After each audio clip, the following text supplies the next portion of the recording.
పూల్లో దాగున్న పళ్ళెంతో అతిశయం, ఆ సీతాకోక చిలక ఒళ్ళెంతో అతిశయం, వేణువులో గాలి సంగీతాలే అతిశయం, గురువెవ్వరు లేని కోయిల పాటే అతిశయం, అతిశయమే అచ్చెరు వందే నీవేనా అతిశయం, మాగిరులు ఈతరులు ఏ ఝరులు లేనప్పుడు ముందున్న ప్రేమేగా అతిశయం.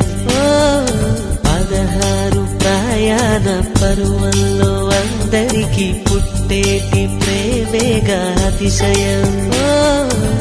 పువ్వుల్లో దాగున్న పళ్ళెంతో అతిశయం, ఆ సీతాకోక చిలక ఒళ్ళెంతో అతిశయం.